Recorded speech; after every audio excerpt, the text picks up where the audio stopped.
There's a lot of work that goes into getting a student visa, getting admission. Like, it's not easy, right? All of this is a big process. And I think when they come in here, even though it's so full on and it's, maybe they're struggling, it just feels like I've done so much to get here and I just have to go on and I just have to get it done. That a lot of times when, services say, take some time, defer, whatever, like that's not even something that registers for you. Yeah. One, because you're worried about your family and the pressure they are in because they're financially supporting you. Two, because the visa timelines, a lot of international students just keep going, without having any sustenance or any kind of support. Hello there, it's Asami here. Today, I'm chatting with Maneesha Singh, who is one of the psychologists on our Asian mental health practitioner list. Her story begins with her losing a family member in the very first few months of her moving to Australia. Despite such a huge loss, she just felt this pressure to keep going through her studies, through work, through taking care of her family overseas. And she links this with the pressures that many international students face in their migration journeys here. As a content warning, today's conversation includes mention of self-harm and harassment, so please approach this carefully. If hearing about these topics doesn't feel right for you today, please skip to another episode or return at another point in time. Maneesha is a registered psychologist and the founder of ManAsha Psychology, where she supports individuals experiencing trauma, anxiety, and emotional overwhelm. Her work is grounded in culturally responsive and trauma-informed care, with a particular interest in supporting people navigating migration, identity, and the unique pressures faced by individuals from diverse backgrounds such as international students, migrant, and second-generation communities.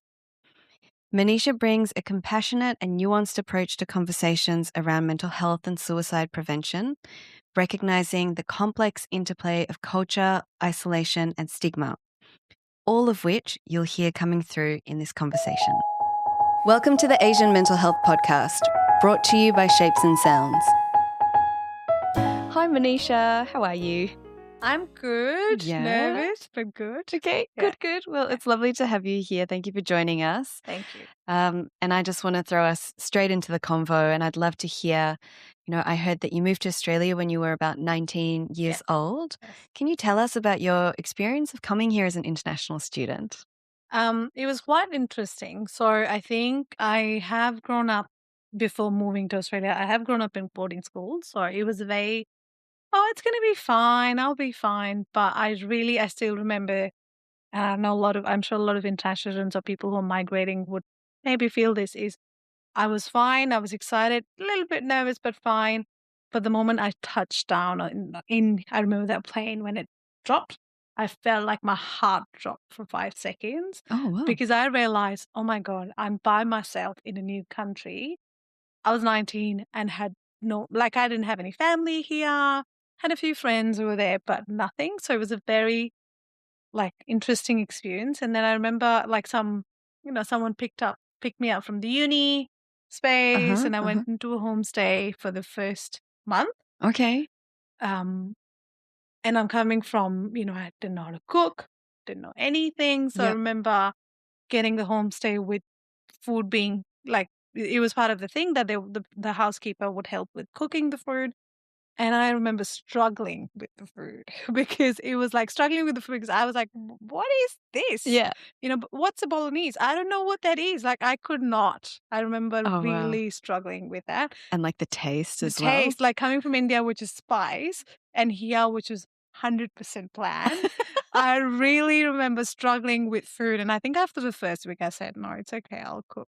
I'll work it out. Wow. You don't have to cook for me. Yeah. And you did? You learned how to cook? I think I did. I can't even remember what I did. I think I ate out a lot. Mm-hmm. But it was interesting. But I remember coming in and just, I came from India. So I remember the first thing I felt was the quietness. Yeah, because I came to Hawthorne and I remember walking. It was a huge, big house that person had made into lots of rooms for uni students. But there were not many and uni students concept in Australia is people from every age group could be a uni student, right? And I had people from different age groups in the same accommodation. and people like who were from born and brought up in Australia, but it was such a different experience to what I was imagining in my head, because in India, generally uni students are very much a very specific age group.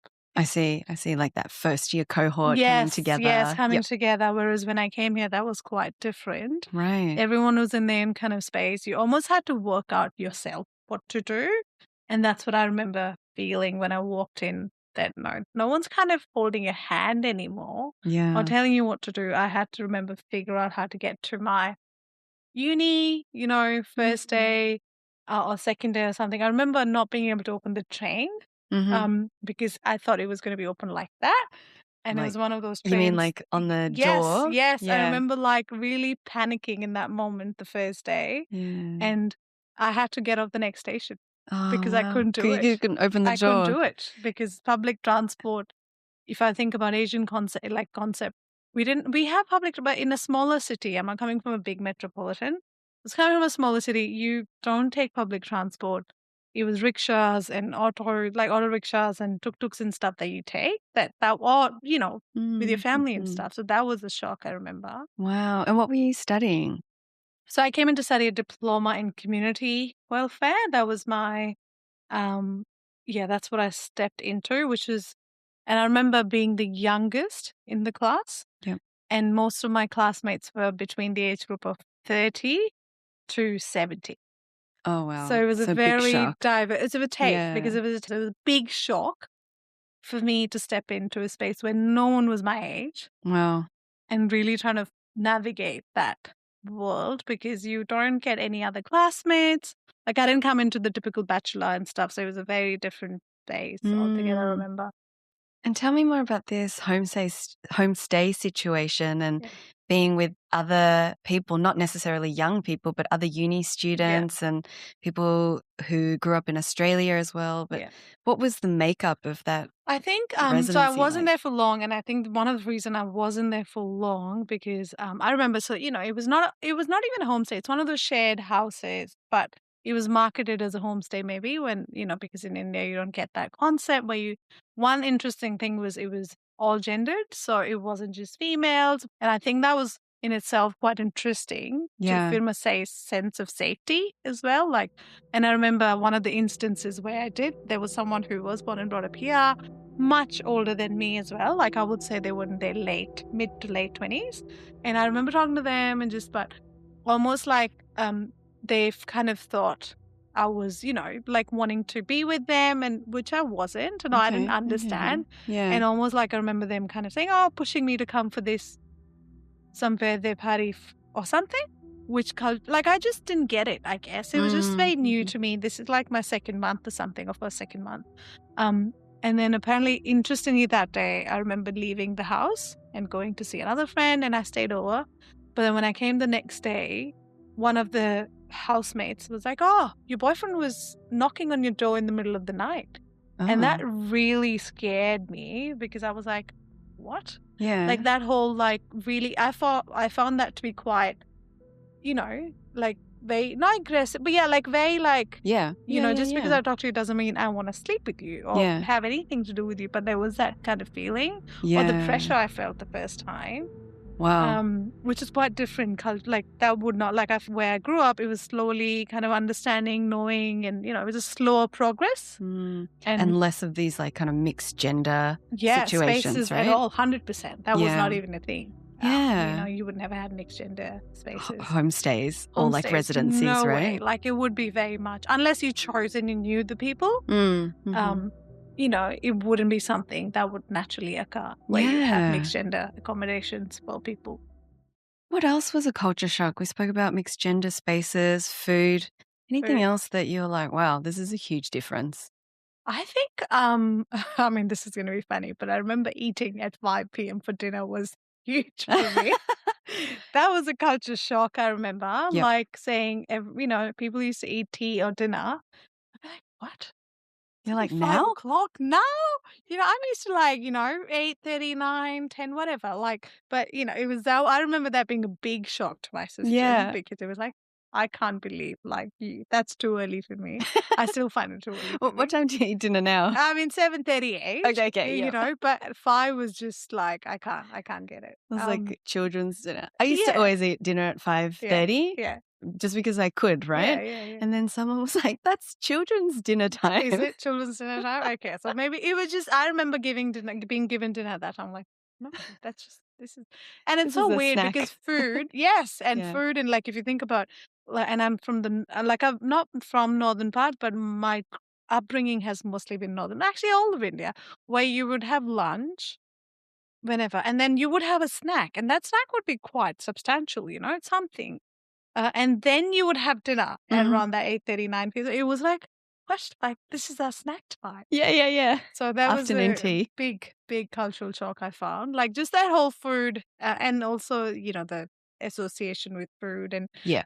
and I mean, in some ways also like, you know, and I know a lot of people talk about this, but the concept of bringing your own food Mhm, mhm. was quite new to me as well. Like the bring a Mm. plate Oh, yep, concept, yep. like the whole, are we going to catch up, bring something? Okay. Which is not something, like in social Mm. gatherings. I remember the first time, like, what? Mm, Do mhm. I have to cook something and bring to your place? I mean, I get Yeah. it now, but I remember being really shocked with that because generally, if someone called you home, They would feed they you, would right? feed you. They would like, there's a big spread Yeah. at this, whereas here, yeah, you know, it was a lot of just bring a plate and it was Do you know very what? different. I still find it offensive when people invite me for a potluck because I'm like, "Why are you inviting me and I have to bring Yes, something?" I'm like, I have to work towards coming and Yeah. doing this for you. So why can't you just entertain me, Yeah, right? that's true. So what I do is I buy something and take now. Yeah. I'm like, I'm not. If I'm coming to your house, I'm not cooking anymore. That's it. Yeah. Because it's a lot of work. I agree. Exactly. I agree. Okay, so we don't like that, No, everyone. no, no. If you're gonna invite either Just of us to your house, just do it. Just yeah, do everything or entertain me. entertain me, feed me. And I mean that's, and maybe it's because that's what I've just grown up with. Like Yeah, it's no, like it's just not something you would have. exactly. Yeah. What about friends? How did you make friends? How did you meet friends and build your community here? I think I was lucky because I did have one of really close friends of mine who interestingly I'd known over the school period, but we didn't go to school together all the time, but we connected. There was some kind of connection. And she almost came 1 month before me. She was in a very different circumstance to what I was, but we did kind of, and interestingly, I think our relationship, we reconnected at that time. So that was really, I think that was a big point and a big reason for me to also connect and go through. Over the years, I have connected and made friends. But interestingly, I don't think I had really close connections, even though I had connections I see, I see. in uni space and learning. And I think the reason is, and I think that's to do with being an international student, is one, you know, when you come and you go into different classes, you're not really with a cohort. You meet different people at different times. So you're not really, you know, you may randomly connect with someone and that's how you become friends. Yeah. Second space is work. Work is where you kind of make friends. But again, you know, you make a lot of connections, but making deep connection takes time. Mm, And that takes a lot of, you know, time and space and stuff between all of this work and trying to live. If I think back, I made a lot of connections, but I did not make a lot of deep connections. I see. And my deep connections, yes, over the years, some people come back and you connect and that's better. My deep connection literally happened once I felt more settled. Mhm, Yeah. mhm.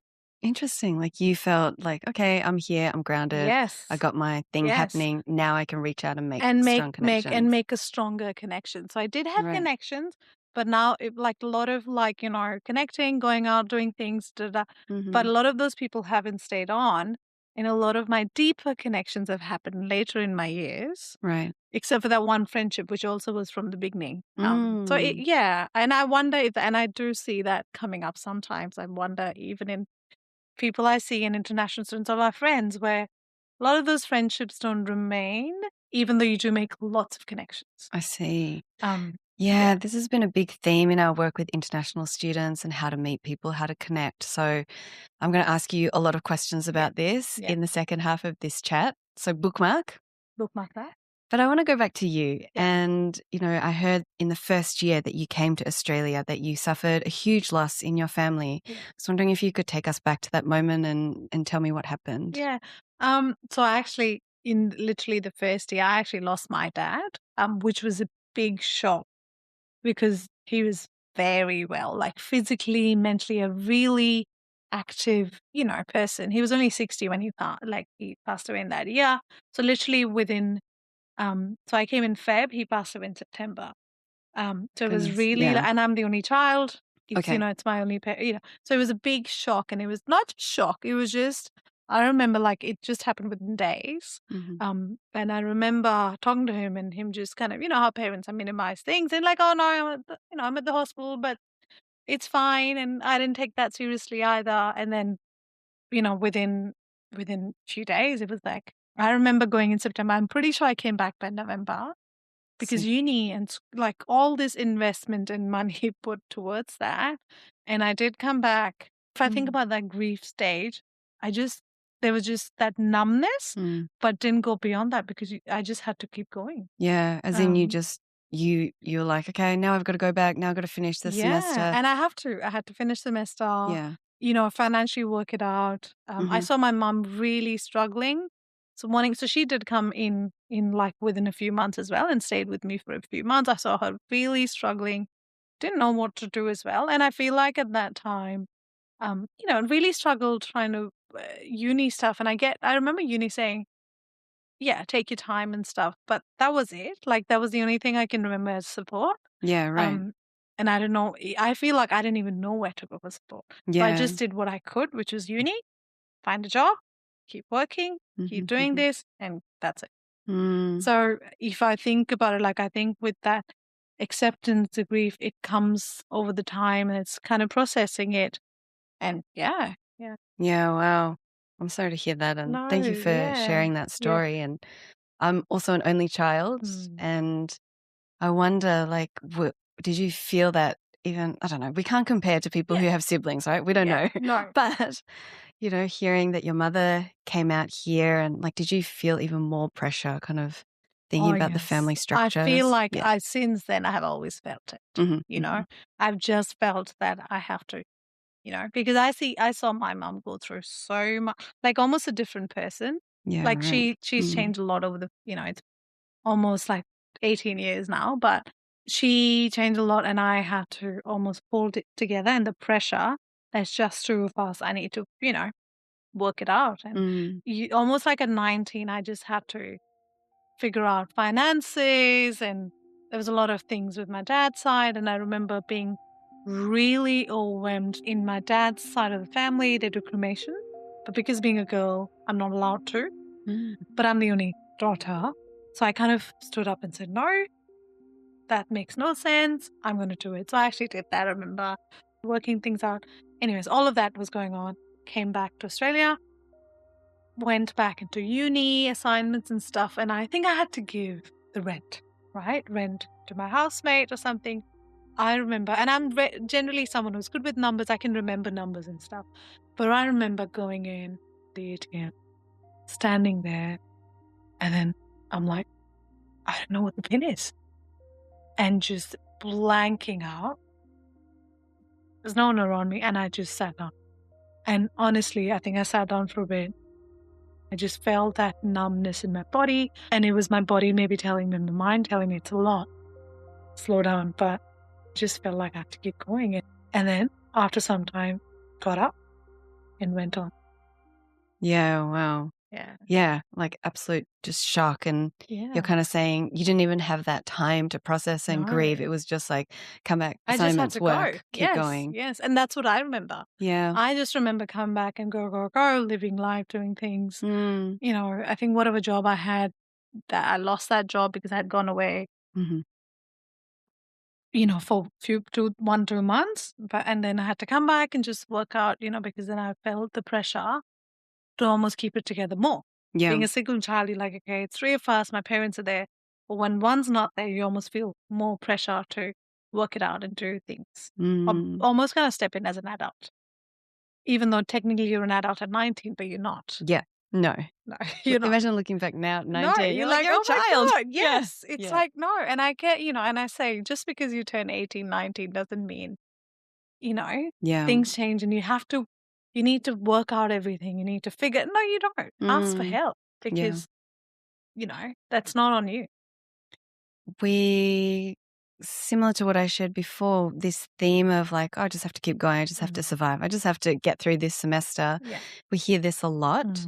And I want to ask you, like, can you shed some insight about that experience of what it's like? Like, services might be like, no, you got to take time for yourself. You have to support yourself, reach out for help. But what is it like in that moment? What does it feel like? And you're here alone and you just have to keep going. But yeah, what is that internal experience? I think, not, from a financial perspective, a lot of money and finances are put into it. There's a lot of work that goes into getting a student visa, getting admission. Like, it's not easy, right? All of this is a big process. And I think when they come in here, even though it's so full on and it's, maybe they're struggling, it just feels like I've done so much to get here and I just have to go on and I just have to get it done.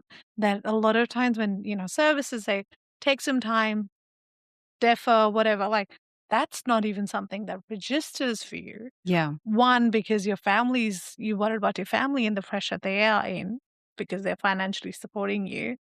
Two, because the visa timelines. Mhm. And I think that's what just, a lot of international students just keep going,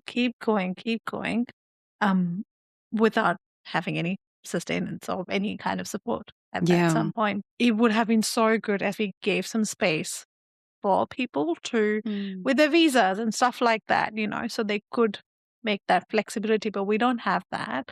And I think that's why they just feel this pressure there's a timeline, I need to fix it, I need to get it done. And a lot of people, I think, as an international student, I think the other thing is a way of dealing with it is perfectionism and overworking. And that keeps them going. Like, it's almost like keep working. And that, that I need to get it 100% sorted. Like, it's a symptom of not being well either. Yeah, I hear you. Do you think there's also an element, of course, like people are young at that age, and maybe it's the first time they've experienced a loss in their life, but furthermore, do you think culturally, like some young people are coming in and they don't know how to deal with grief? They've never experienced it before. Maybe at home, they've never seen grief play out. And so like those kind of resources aren't there within as well? Yeah, because in some ways, most of us will not experience grief till you lose someone like your parent first time. Or if a sibling or something, like most people experience that later in life unless something big happens in life, right? And I think that's what it is. People don't know how to deal with it. And when you're young, you anyways, like, it's just, you don't know how to deal with something like this because it's such an abstract concept in some ways. But yeah, there's no, we're just so sheltered from grief in a way as well, like, or people, or something like, something big happening. I think children and I think international students or whatever, like, there's so much sheltering around that. Like, you're not exposed to something like that till it's someone close to you and then hits you. Yeah, like nothing will prepare you. No, It doesn't nothing will matter who prepare you are you or what you what you are. do. Yeah. Yeah.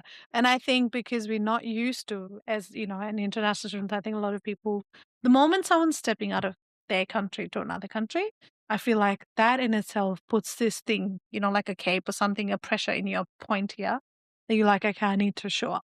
Right. And they walk in here and they're like, I need to show up because there's a lot of, I've made this step. My family's made it. And I think that's what they keep doing. It's like, regardless of what happens, I'm going to keep showing. I keep doing this. But it does come at an expense, right? Because we all have different things that hit us and impact us. And expecting to all be 100% is not very, you're a human being. And I think that's what international students sometimes forget. Yeah, right. That they are young, things can happen, and you do need to take some support for yourself. But we're just not used to it.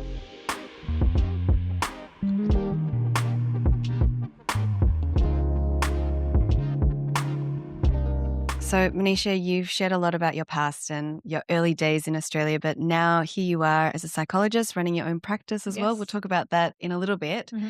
But now you work with international students who seek your support. Yeah.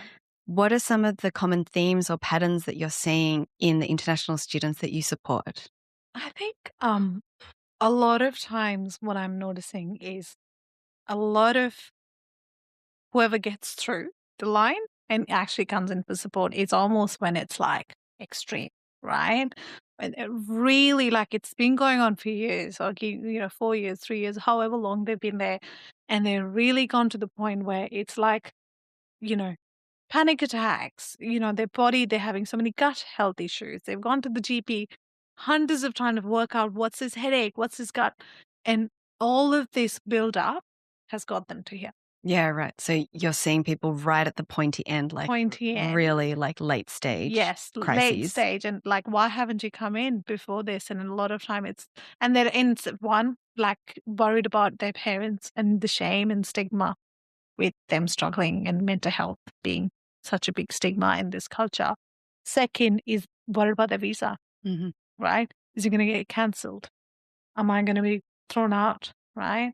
And honestly, I think a lot of motivation for them to come in is because they're really struggling with uni, and they just know if they don't do well there, they're going to be thrown out, and hence they have to come and get help. Oh, that's So almost that's like a the motivator. last. Yes, it's like that last thing, because they're like, if I don't make it through uni, then the ramifications are huge. Therefore, I will seek mental health support. Yes, and it's gone to that point. Yeah, them right. To do that. Or they've maybe gone a bit doubled in the uni support a bit, but hasn't worked out for them. The feedback hasn't been good because they're like, oh, that they just didn't get it, or they were not experienced enough, or something. And then they're like, they've reached to that pointy end where nothing's functioning. They're really struggling. Yeah. They still keep going, and because there is that other thing of, you find a lot of people, the other partners, they're overworking. They're connected but disconnected and lonely. They just, they're connected to lots of people, but they just feel like they have no one. Yeah, right. Like really alone. Alone in their own self. And, they're also almost like, with their family, talking but not talking to them.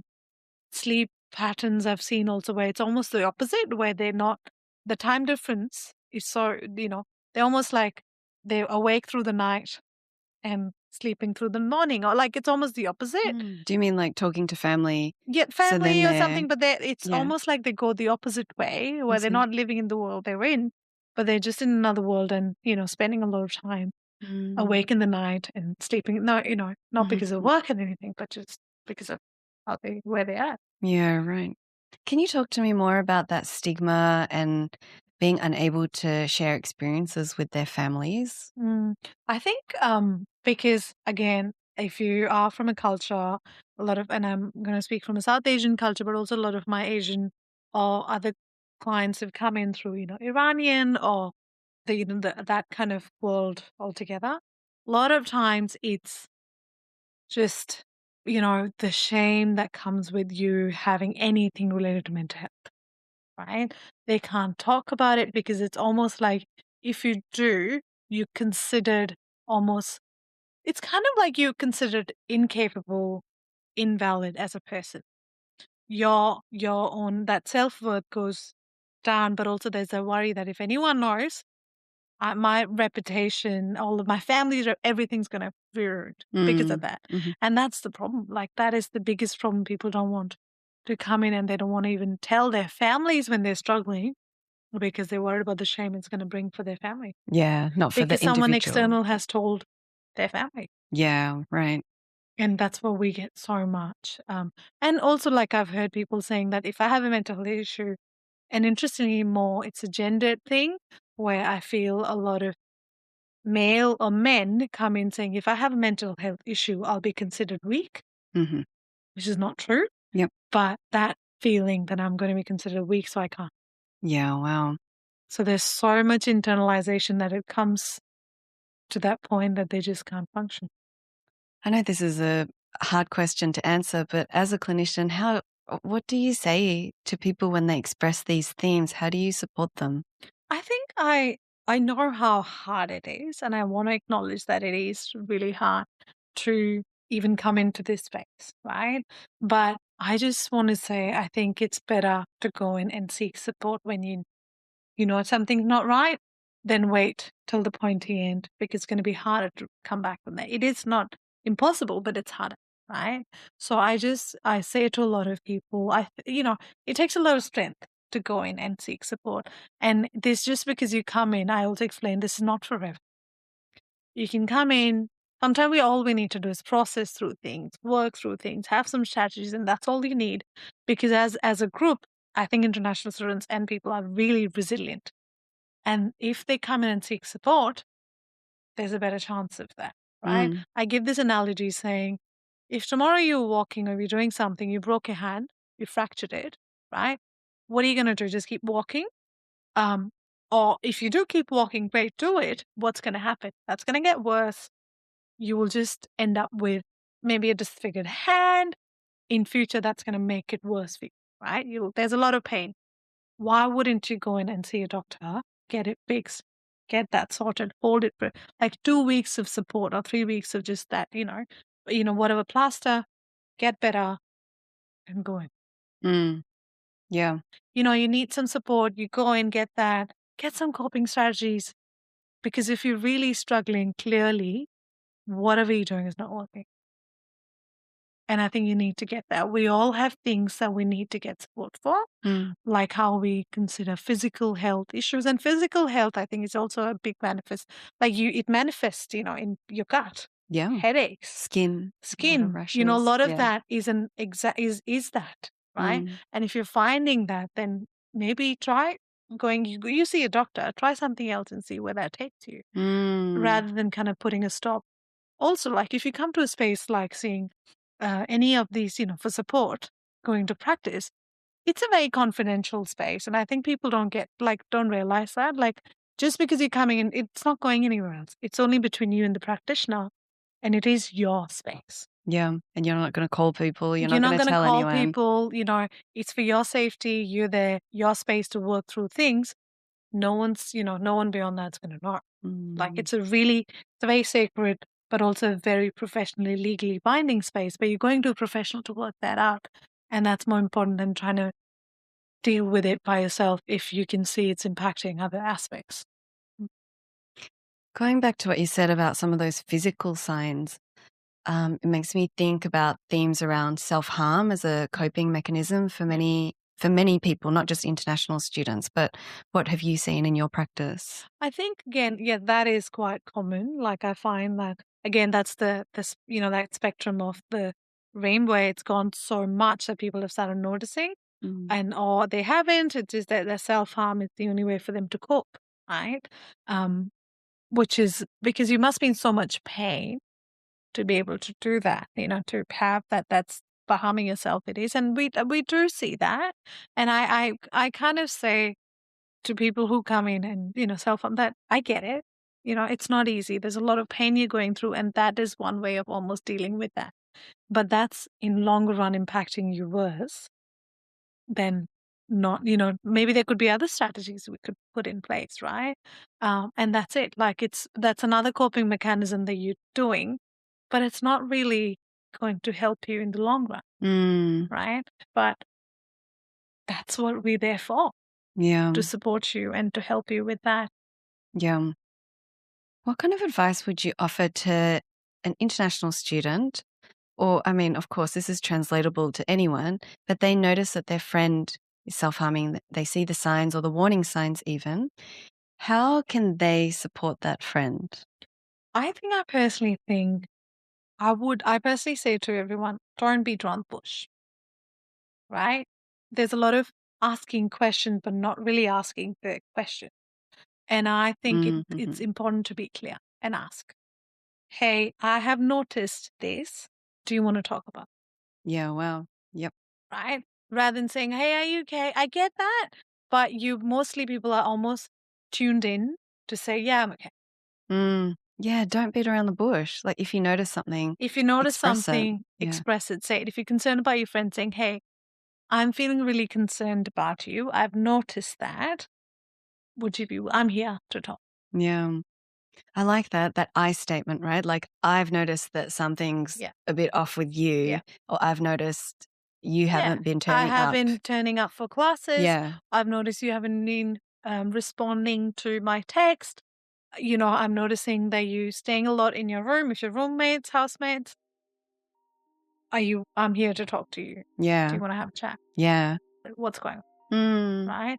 And then keep expanding and see what comes through. And it's not going to be easy, but I would also keep asking. Yeah.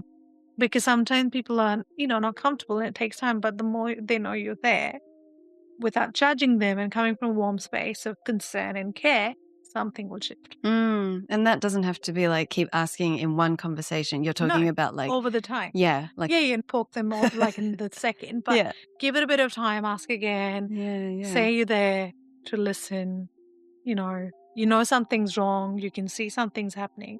Just, Mhm. I think, saying it out, because sometimes people are just waiting for someone to notice, Yeah, right.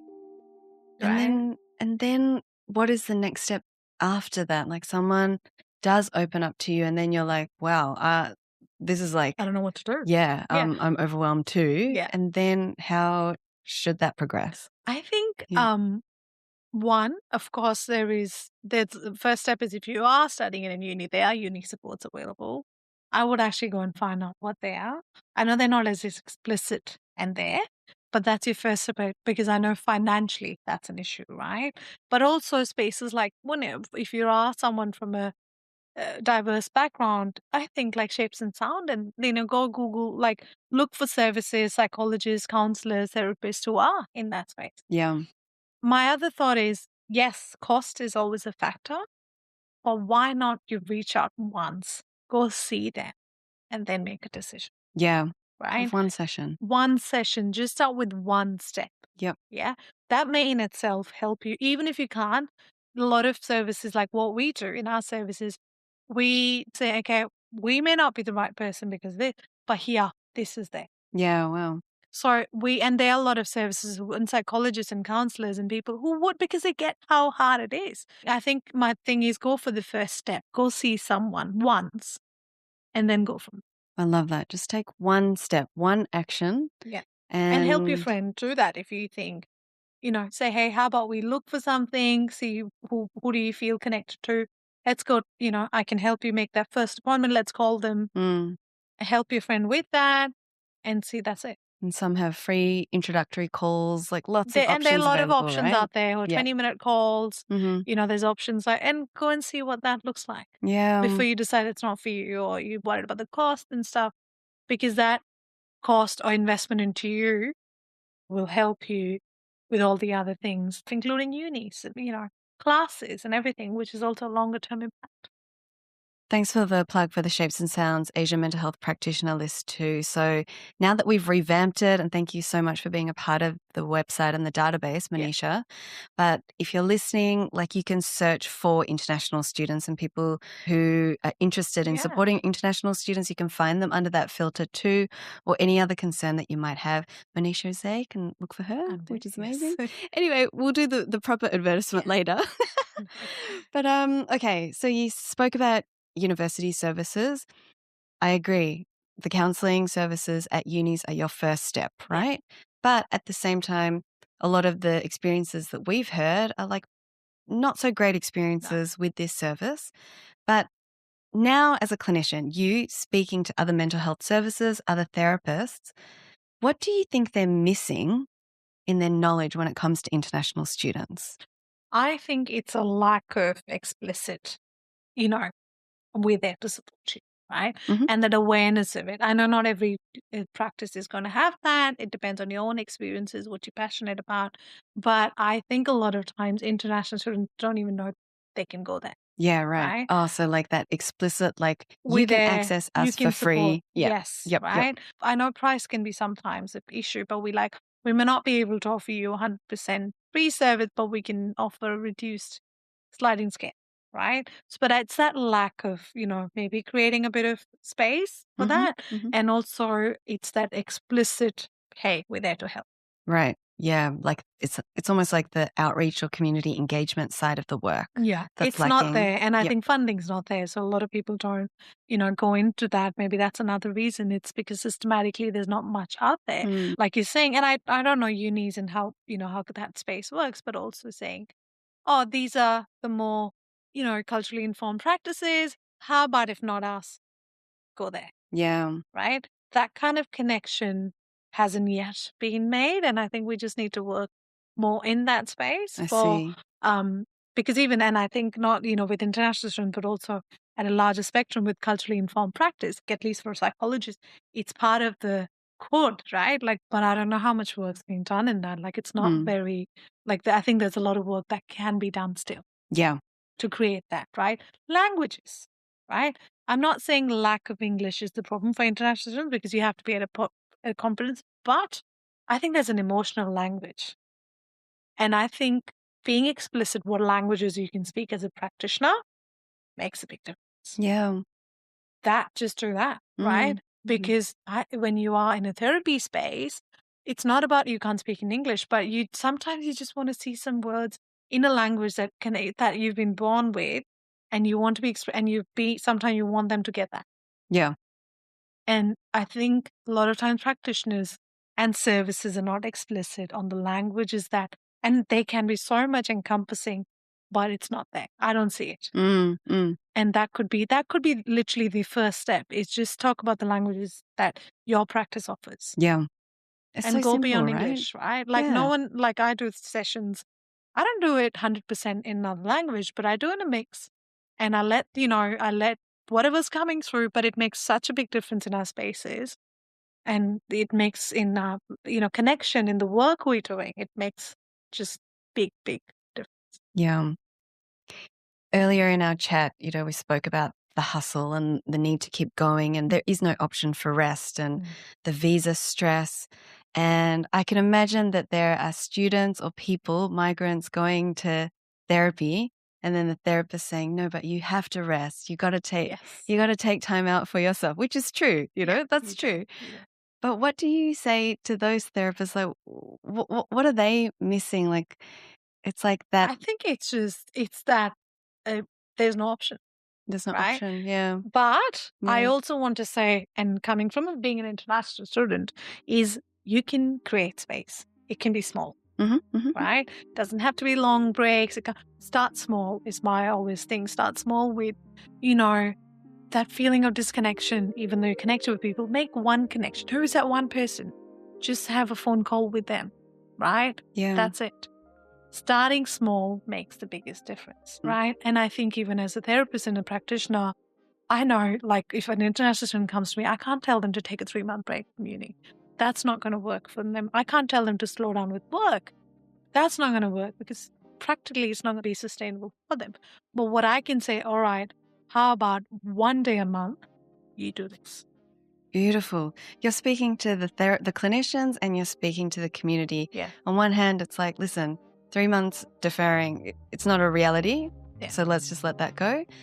Maybe offer small breaks. Yes. What I do in a lot of my space is actually saying, all right, when can we make it happen? What does it look like? Because a lot of time that's very overwhelming to plan and think about. Let's do that together. And reminding people, it doesn't have to look like a 10-day silent meditation retreat. It doesn't. It can be something really small. Yeah. And that's it. Like I know someone who they go to Yarra River and they sit there once because they're really struggling, and for them, because they're working like day and night, studying, they're going through and a lot of people do that. There's no time, but we've said, well, and they go once a fortnight or something, go to the city, sit next to Yarra River, get the sun, and that's it. And that's it. Yeah. But Beautiful. that makes a big difference to their own space of how I feel connected to this place. Yeah, right. Otherwise, they're like, I don't know, what am I doing? I'm just doing this, studying, working.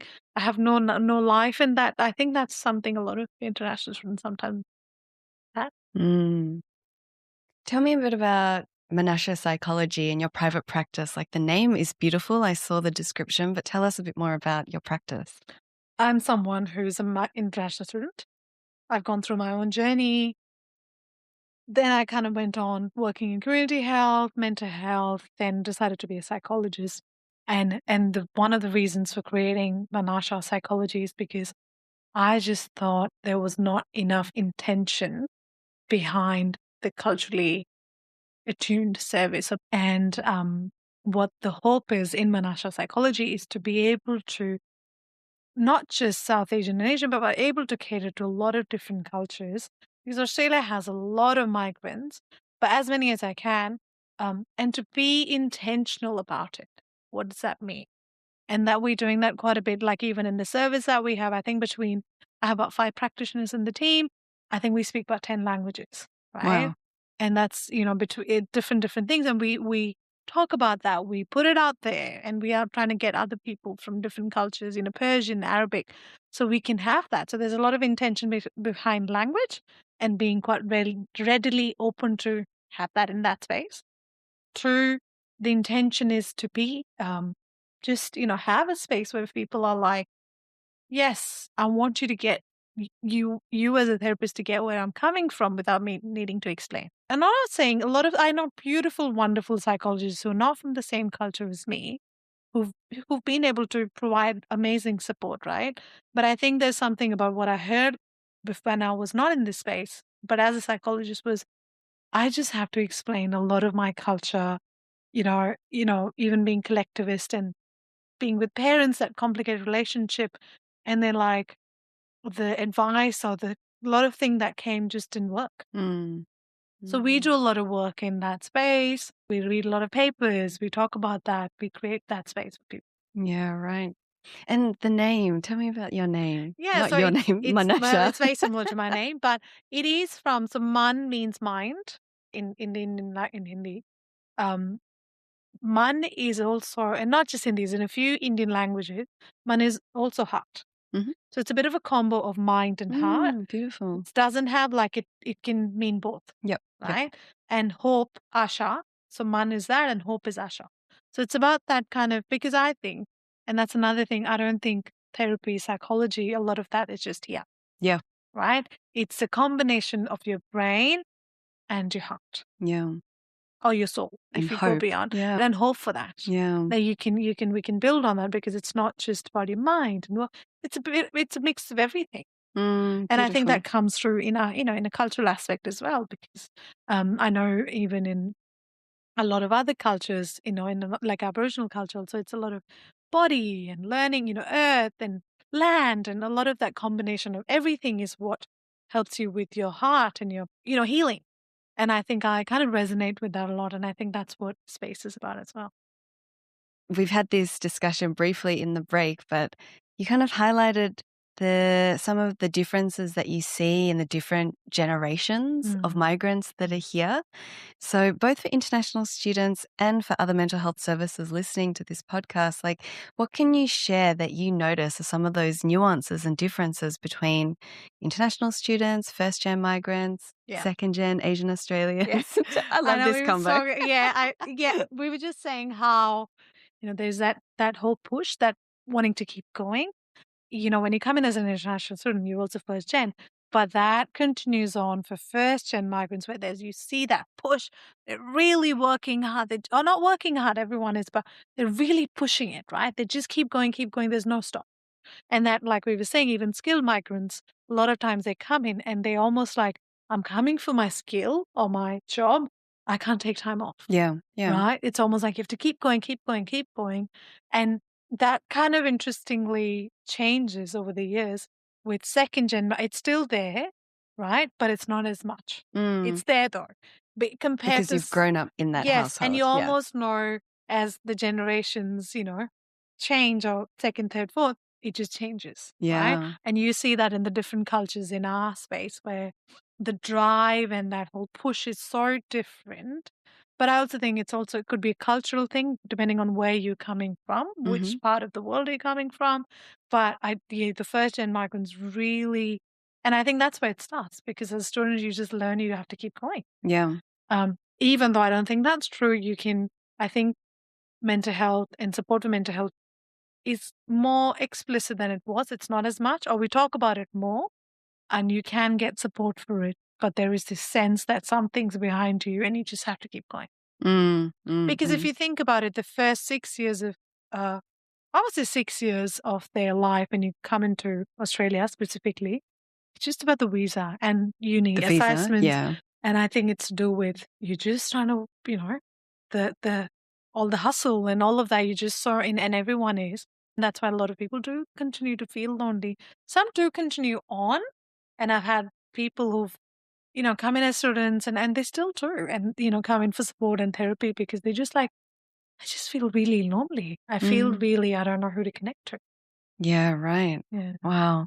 Loneliness has been a huge theme in this season of the Mm. podcast, in a lot of the conversations we've been having recently. So I think thanks for highlighting that link between migrants and loneliness as well, and how pronounced that can become. Yeah. Because it's just, your family generally is overseas and you're here, you're trying to build your life. A lot of time families don't even come and visit for years. Mhm. You've made a house, you've done things, but they've never even seen it, right? Which is such a big thing. Maybe your parents did, but if you have siblings, they've never made it because it's so expensive. Yeah. And all of that loneliness just continues on, for people, and that feeling that they always, there's that family there, but also they've made a life here, and yeah. If people are experiencing a lot of loneliness right now, what do you want to say to them? I start small, and I would say, that is quite real in here, and I think even including myself, there are days when you do feel that dip and you feel lonely, right? But if you continue to feel lonely, small steps, start one person. A Because message, a little message, thing. Yeah. just something. I would go beyond, because I think even social media and a lot of that actually makes it worse, and you feel more lonely there, even though you feel like you connect. I would connect with one person, one, message, thinking about something, and that can really help, Mm, right? small steps. Small Yeah. steps, right? Because that connection makes a big difference. If it's over the phone, over the thing, and it's not easy, but think of that one person or anyone that you've just, oh, that was good, just, and that would make a big difference, because you'll feel more disconnected the more you don't see someone.